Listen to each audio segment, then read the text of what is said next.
Hey, what's up, universe? It is 12:27 p.m. on Wednesday, June 7th, 2023. I'm going to first apologize for the background noise. It's a fan running, and I'm going to just need to leave it running. So I'll move away from the computer here in a little bit. This is going to be one where I'm going to show how I used ChatGPT and my beliefs to gain a deeper insight to myself, and how I used some of the symbolism that I received from animals to help navigate some of that experience that I was processing that you saw in the last couple of videos. I need to back up a little bit and say that what I started to do when I received the data, when I received the written information from Milo about me, I had already, like a couple of days before, I'd already been feeding ChatGPT my beliefs, some of them, not all of them, and then asking questions about myself from ChatGPT, which is a very interesting exercise. So then I went through and put in what Milo had wrote about me and started asking questions about that. And I want to illustrate my process with that. I'm kind of sorry about this. And to walk through this with you. So the first thing, just to kind of contextualize this a little bit, and let me back up. I need to acknowledge that I had a conversation with Angela yesterday that was 50 minutes long, and it was really good. I'm so grateful for our relationship and the way that we're able to communicate, the way that we've co-parented, the way that our relationship has evolved, especially over the last 6 or 7 months. I'm really grateful. Angela, I was able to kind of unfurl and explore some things in a way that, I got a little animated. She owes me no loyalties around holding a container that contains some of my more larger expressions. And I don't know, I guess it depends on who's receiving it. I don't feel like I got super huge, but I definitely got bigger than I normally do in my expressions with her. And they weren't directed at her, they were just expressed, and I just need to publicly acknowledge and express my gratitude for her and how she showed up. I'm really, really grateful. So let me get into this. The first thing I'm going to start off with is just to read off real quick what ChatGPT, after I fed it a number of beliefs of mine, I asked it, okay, what systems, here's what I wrote.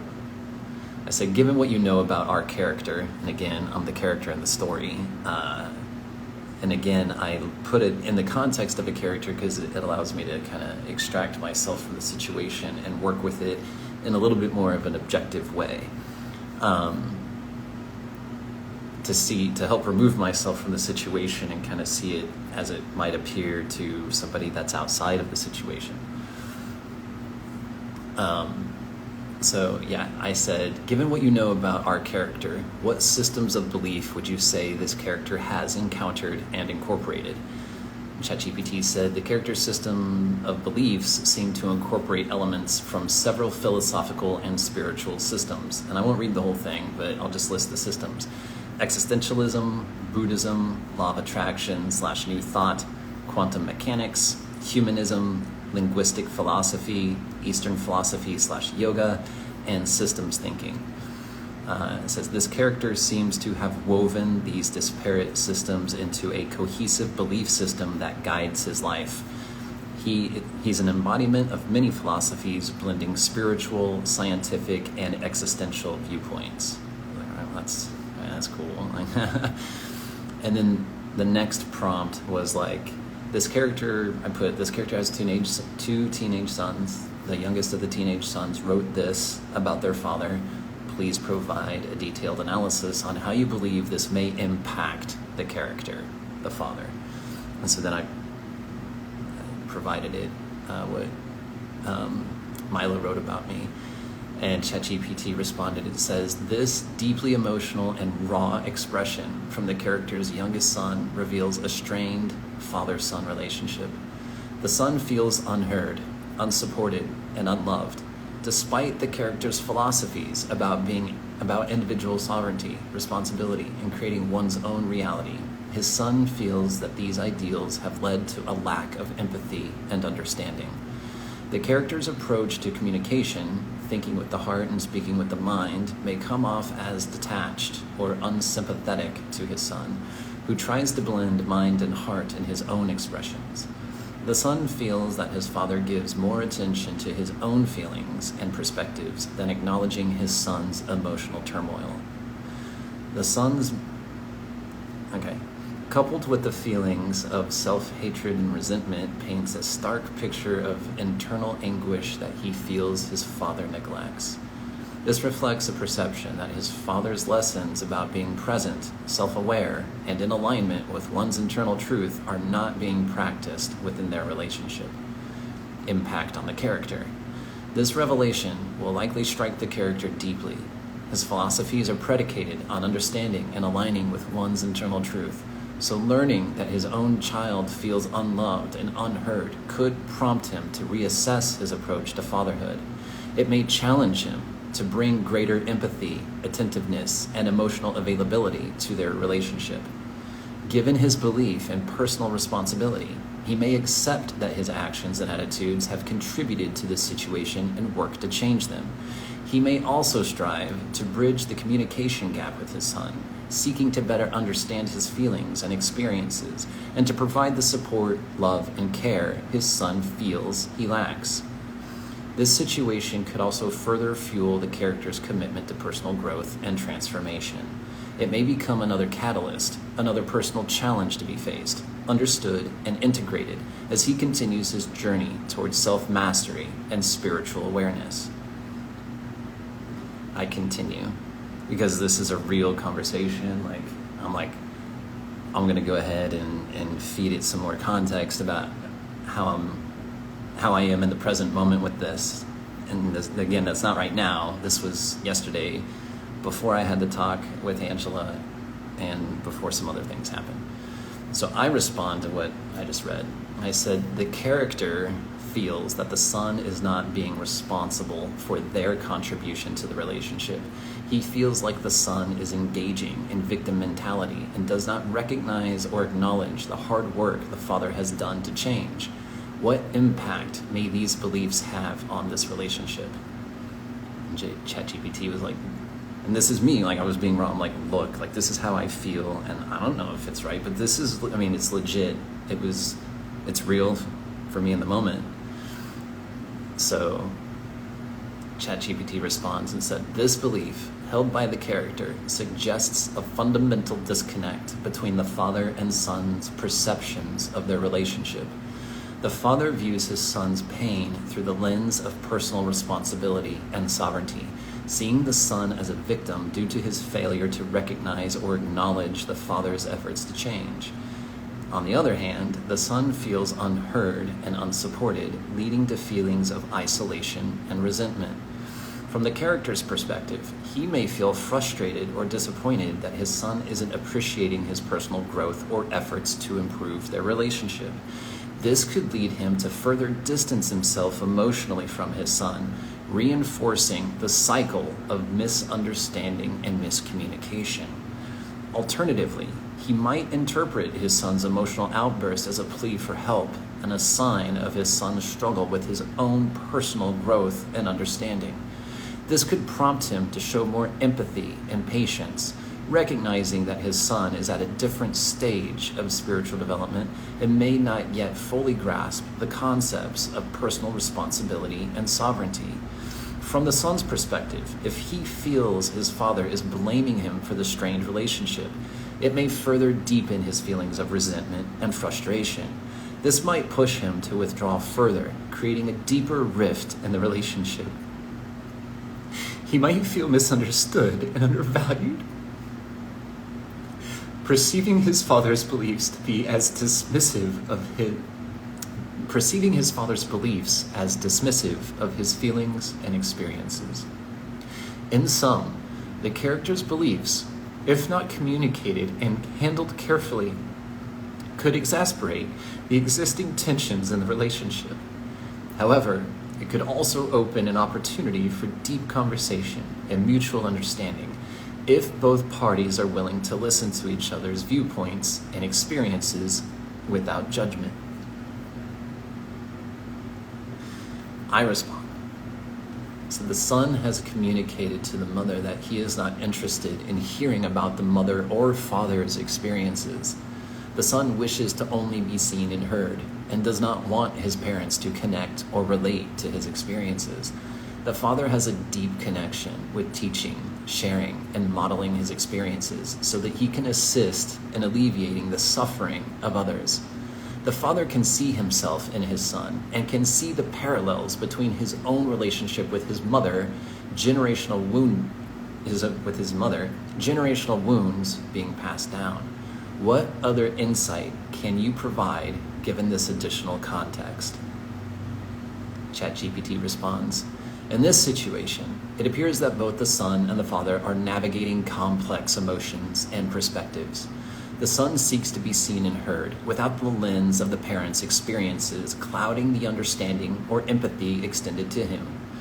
This signals a desire for validation and acceptance for his individuality, emotions, and experiences. On the other hand, the father is passionate about teaching and sharing his experiences as he believes this can assist in alleviating the suffering of others. Seeing his own struggles reflected in his son may invoke strong feelings of empathy and a sense of responsibility to guide his son through similar trials. However, the generational wounds and patterns being passed down are not necessarily a burden the son wishes to bear, particularly if he feels that this overshadows his own unique journey.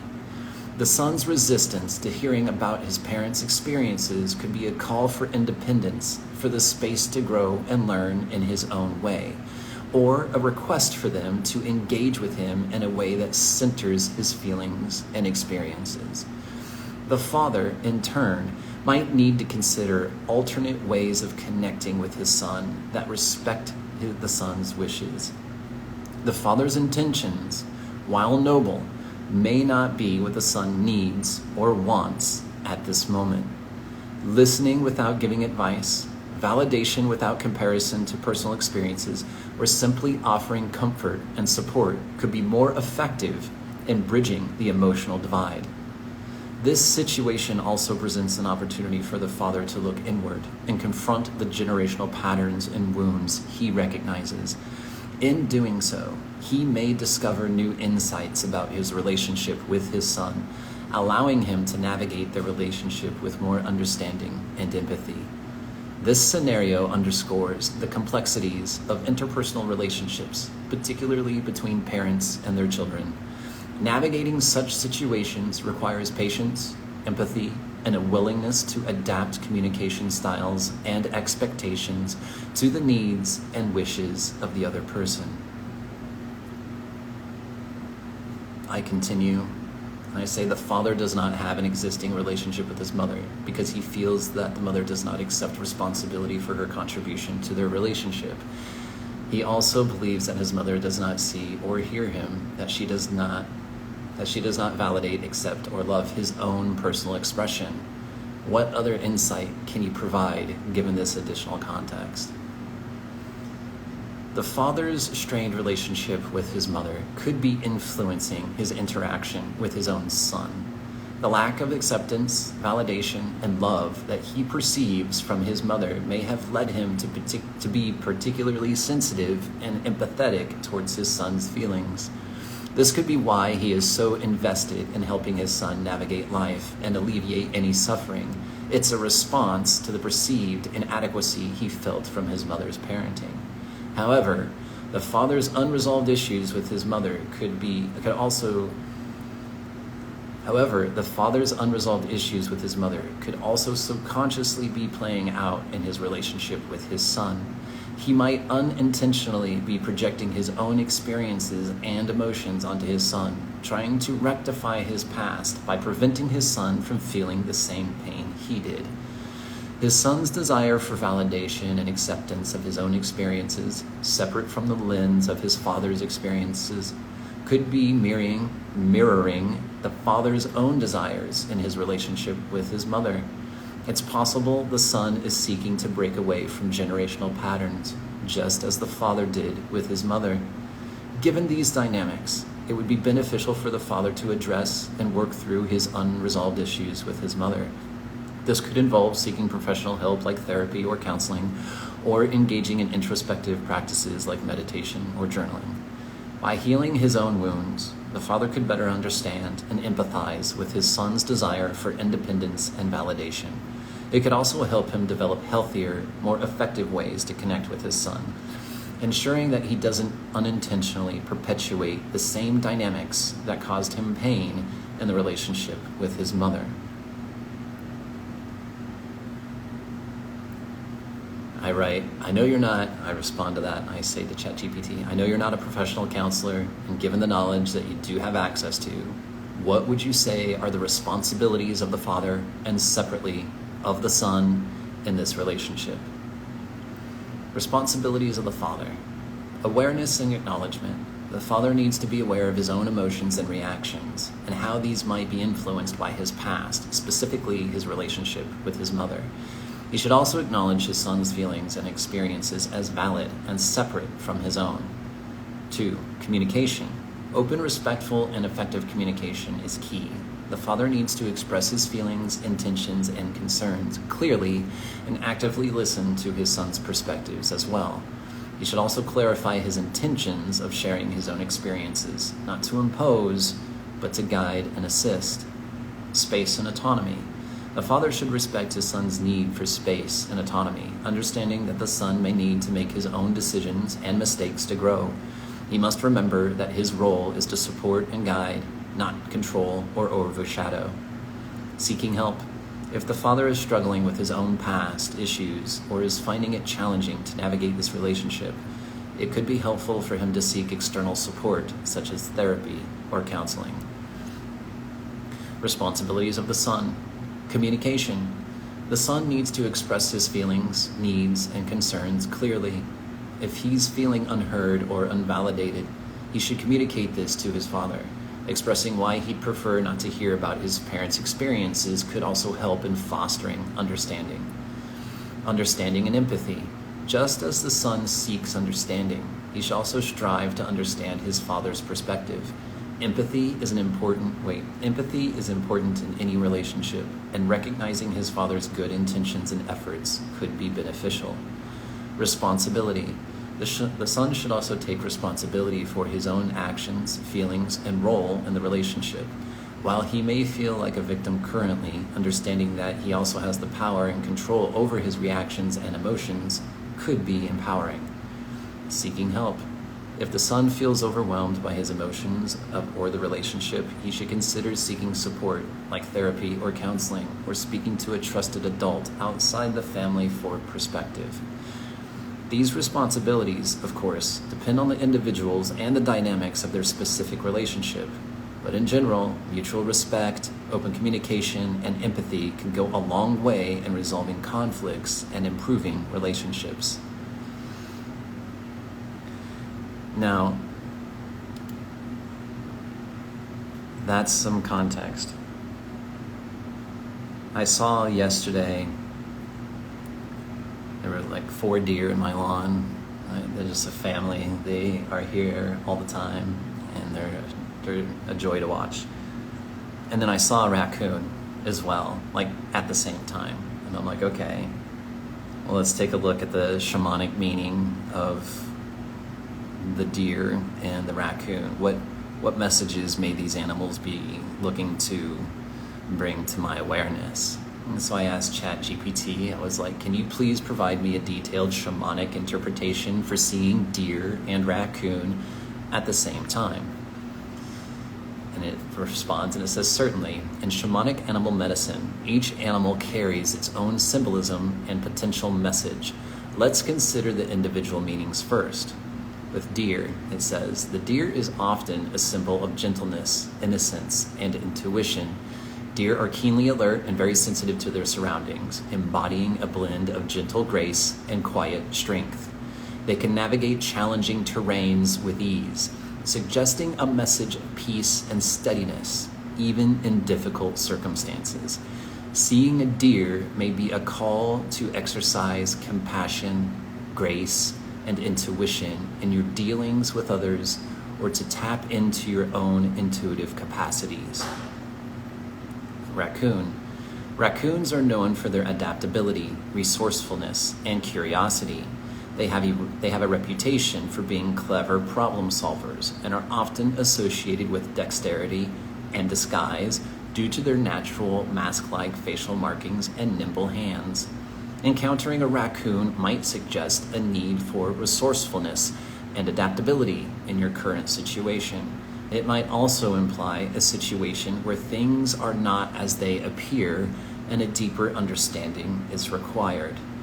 Now, seeing a deer and raccoon at the same time suggests a blend of their meanings. This could symbolize a need for gentleness and intuition, coupled with resourcefulness and adaptability. Perhaps there is a situation where you need to navigate with grace and intuition while also utilizing clever problem-solving skills. Additionally, it might suggest a call to unmask what's hidden, bringing the truth to light through gentleness and understanding, while maintaining your strength and resourcefulness. Remember, these are general interpretations and should be personalized based on your unique circumstances. Well, given the context that I provided you prior to reading that, I'm pretty sure that you could probably make some of the same connections that I was making. Let me turn my fan on, my other fan, and then I'll take this outside. All right.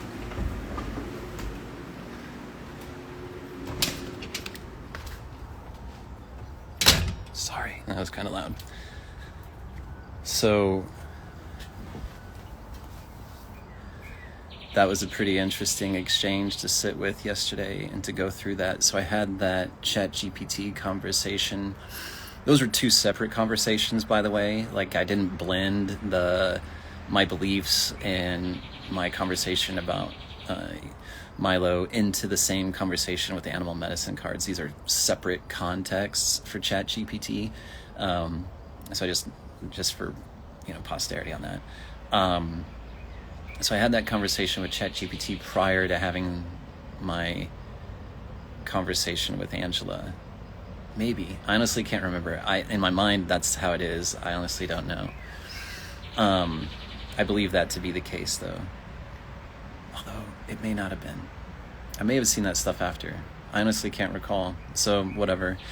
My conversation with Angela, one of the things that stuck out from me, and I'm grateful for her, she was gentle with me, even though she said things that I absolutely could have received as a pointed, and I could have interpreted that data in a way that would have not been empowering. She didn't intend it to be that way. I didn't receive it that way. And that's part of the thing that made it a great conversation.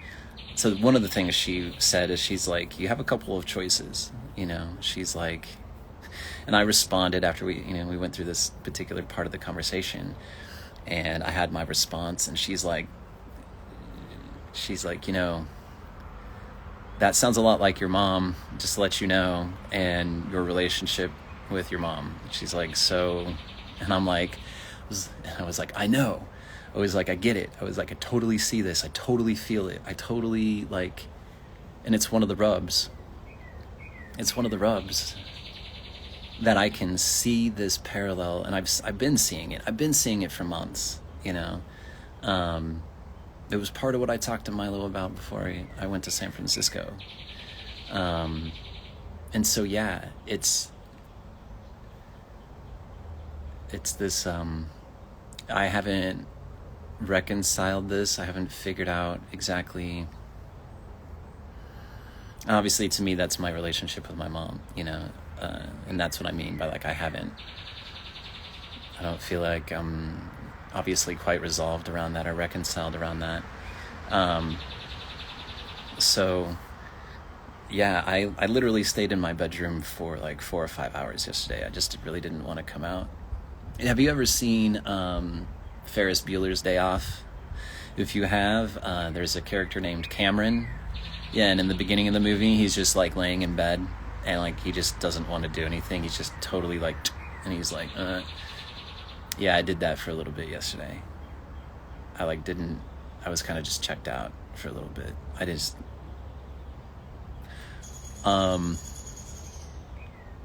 And then, it got to be the time of day where, like we play games and everything, and they're like, hey, are you gonna, the friend and Milo were like, hey, you gonna get online? And I'm like, nah, man, I'm not today, man. I'm not playing today.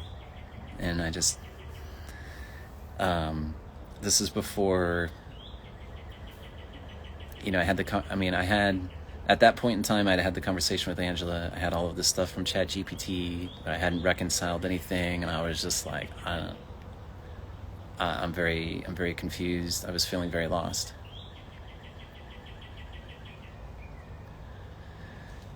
And then so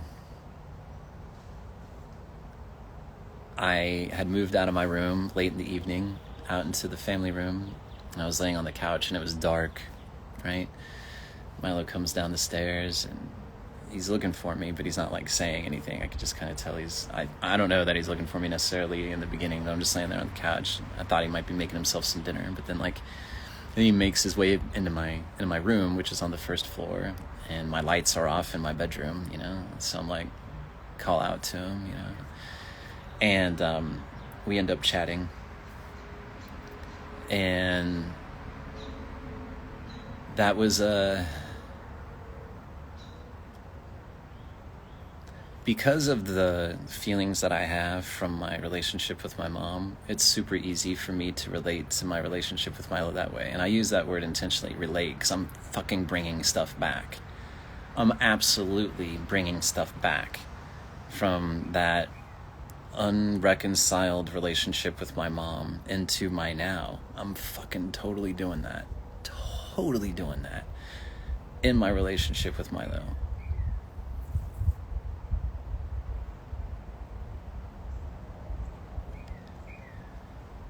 The best laid plans of mice and men. The path to hell is paved with good intentions, right? So, long story short, because I can't remember everything that was said, but we were able to have a conversation. I was able to speak to some of the things that he wrote about. I was able to... he asked me, he had come down and he had asked me, because he was done playing, the game. He had been on a call for like 4 hours with his friend. And so now he wanted to do something else. And he's like, do you want to do something? And I was like what? Because I didn't read what Milo wrote me. It didn't really feel like he wanted anything to do with me, right? And trust me, this is where I feel like my mom and Milo is me. This is totally where I feel like my mom, where I'm sure that she's like, Zach's totally said these things to me. He has this energy, and if that's the case, then she's not available for that. And that's how I felt. That's some of the stuff and language I was using yesterday when I talked to Angela. I was getting animated. I'm like, I'm not available for that, man. That doesn't fucking work for me. And, yeah. And, so I was like, look, I'm going to be honest. I was like, I don't really feel like hanging out. I was like, you can ask any of my partners. You can ask your mom for sure. I was like, when there is something between me and somebody important in my life, I don't like pretending. I can't sit with that person and pretend like everything's okay when it's clearly not. I was like, so I don't really feel like engaging in a game when things between us aren't cool. I was like, what I feel like doing is working on the relationship. I was like, that's the only thing that fucking matters to me right now. I was like, I don't care about anything else. I don't care about anything else. I was like, but I can't do that alone. I can't do that in a vacuum. And you may not be interested in doing that. And I was like, and I validated that. I was like, and I totally get it. I get it. It could be a timing thing. Maybe you don't want to do that right now. Maybe you never want to do that. I was like, I get it. I was like, if you want to know where I'm at with it, that's how I respond to those situations. I was like, you can ask your mom about me kicking dead horses. I was like, because I like to make sure that I understand and that things are clear. And I'm a lot different now than I was with Angela, so I don't really kick dead horses as much anymore. That's a phrase, by the way. It's an expression. What's the word? I forget. Anyway, it doesn't matter. So I basically was able to tell him kind of where I was at and what was important to me and kind of what was going on inside of me. And then so to use the animal medicine, right? You know, I'm like, okay, resourcefulness, things aren't what they seem. Like I have some work here. I have some things to work with. I didn't want to play any computer games, you know. I wanted to have something where the two of us could be present with each other, like physically, and where we could still talk. So I was like, we can play cards if you want to, man. And I got up from the couch and I grabbed a couple deck of cards and we ended up playing Crazy Eights and Go Fish and War. And I was able to have a conversation with him in a way that I really feel like was very beneficial. Milo's going through his own period of change, and one of the most powerful lessons that I learned with Reese was the power of contrast. The power of contrast. You know, it's why quote unquote good and evil exist, why light and dark exist, you know, good and bad exist, so to speak, because we wouldn't know one without the other, pain and pleasure. Without that contrast, the awareness and the appreciation of that spectrum, of that polarity, of that paradox that needs to be reconciled, we wouldn't know. We wouldn't know. We would not have the opportunity or like the experience to even be able to move through something like that and understand. It is through contrast that we learn awareness. At least for me. So I'm totally using we statements, but that's how I've learned. And I say we because that's something that Reese and I shared, and we both agreed was like profound, you know, the contrast. So, and I mention that because there's some things that Milo has experienced within the last couple of days where I was like, dude, I get it. I really do. I was like, you chose to find your contrast through this experience. I was like, I've chosen to find my contrast through like a number of different experiences. And again, this is me comparing and all of this kind of thing. I don't know how to, and I explained this to him. I was like, I'm a teacher, man. I was like, I'm meant to share. And if I'm being asked to not share, then I'm asked to be out of alignment with my truth, you know, like, and again, his truth may not be to receive teachings from me. It's totally possible. Just because this individual, this person, this human being, Milo, is my son, doesn't mean that he's my student necessarily. Like, it doesn't mean, and I have personal beliefs around parenting and children and all this kind of thing. And some of that, I had beliefs around parenting and children long before I read the book Awareness by Anthony DeMello. And then when I read the book Awareness, I was like, see, that's what I'm talking about. Although it's very different and could be extremely triggering to a lot of people. One of the things I said, you know, I was in my mid-20s or so when you know, my kids were born, and I would tell people, I'm like, you know, because because of the way I already had philosophical beliefs back then, you know, I was like, everybody is a person. Every single person, like it's an individual thing. And there was a real sovereignty about that. So I've had this belief for decades. And because of that sovereignty, I don't own that person, you know, just because they're my kid, like they're not my property, like, and that's how I relate to my children. That's how I give them that sovereignty, is because that's how I've always seen them. They're not mine in the sense of like, I can't control them. They're not property, you know, like they're fucking human beings. And so what I would say, you know, back in my mid-20s is I was like, you know, I hope I like my kids, because, I mean, just because they're mine doesn't mean, I mean, like, we have examples. The reason I would say stuff like that is that we have examples in real life where those kinds of relationships exist, where it's like, you know, people may not like their children, or people, you know, like this kind of thing. And so like, I was like, yeah, hope I like them, because like they're individuals. Like just because I'm in this relationship where I have like, I brought them into, I helped co-create that.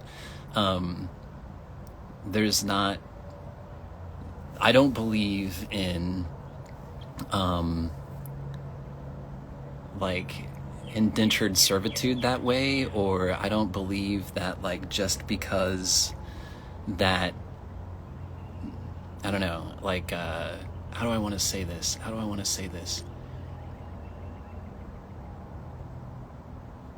I don't believe in like absolute, I just don't believe in the control or the idea of like a top down, like I'm your parent, like I own you, I control you, like I just, like, I don't know, dude, that's not how that works. Like that's not how that works. And in Anthony DeMello's book, Awareness, he says, children are not yours. They belong to the universe. And so like, you know, it's like, that idea of sovereignty, in my opinion, where like, look, I'm gonna relate to my children the way that I relate to people, because that's what they are. They're people, and I just don't align with some of the more traditional parenting like paradigm, and because I don't believe it's healthy, and so I don't participate that way. I just simply don't. And I know that kind of approach can also create its own dissonance in my sons, because they will walk around, they could potentially walk around and see everyone else or a lot of other people having relationships that are unlike our relationship. And so I could easily see how they might be like, I'm not getting this from my dad when every other person gets this from their dad, you know? And it's kind of like, I'm not going to give that to you because I don't feel like that's healthy. You know what I mean? Instead, I'm going to give you this, which most other people are not getting, because I believe that's healthy. But that goes back to what ChatGPT was saying, right? Where it's kind of like, yeah, like the father's beliefs may not be what the son is needing or wanting at this time. That's a fact. That's a truth. It's a truth. That could absolutely be Milo's truth. 100%. And who am I to negate that or to ignore that? And I won't know unless I'm told. And yet also understanding that at that age, did I have the faculty or capacity to communicate all of my needs, especially to my parents? I mean, this is what I was talking about. Like, Milo's way more brave than I was at that age, because he will communicate more than I did. And so it was a good conversation. I feel like it did open things up.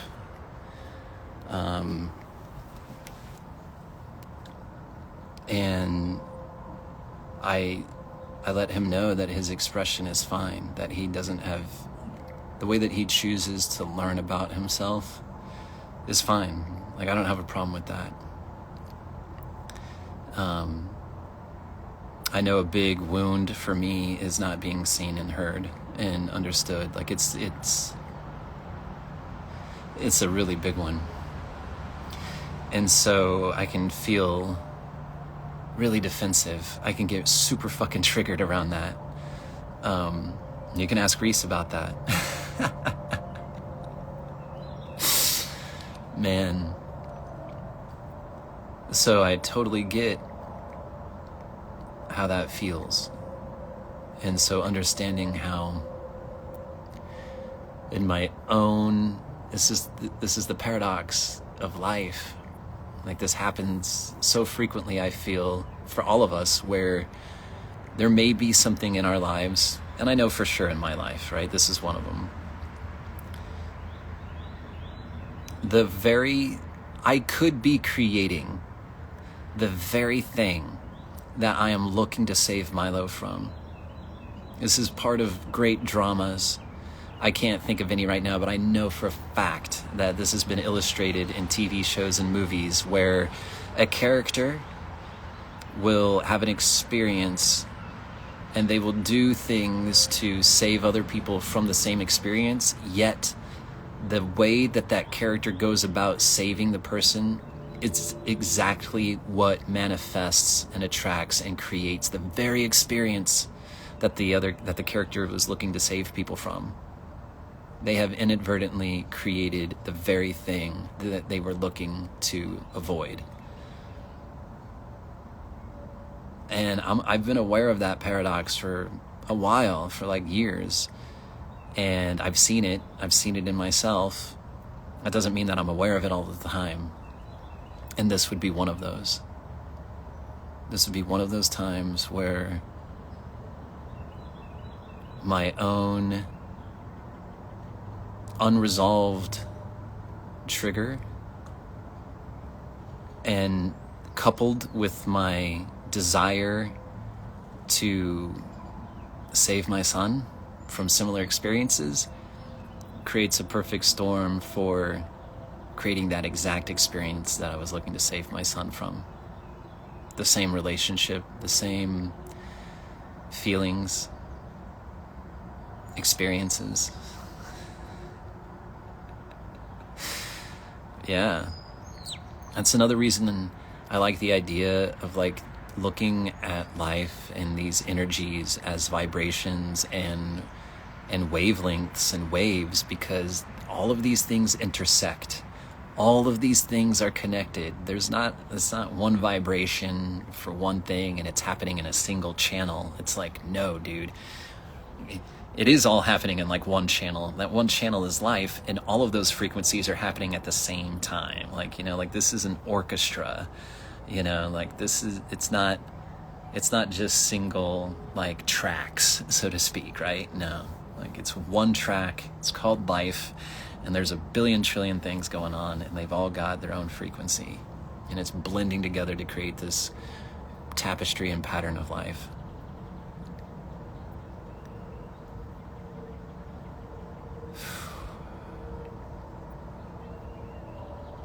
Anyway, I don't know how long I've been talking, but it's been a long time. It's 1:11.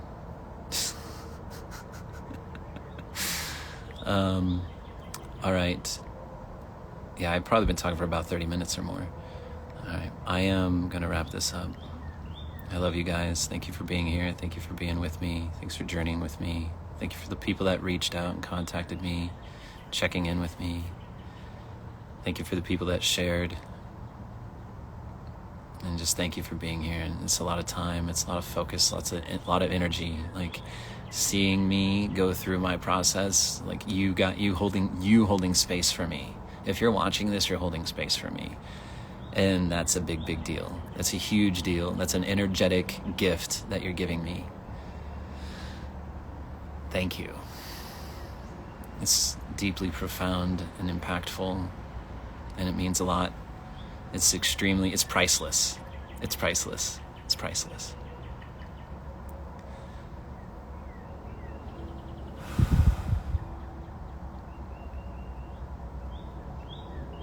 All right. I love you guys. Thank you for being here. Thank you for sharing this with me. Thank you for journeying with me. All right. I'll talk to you later. Bye.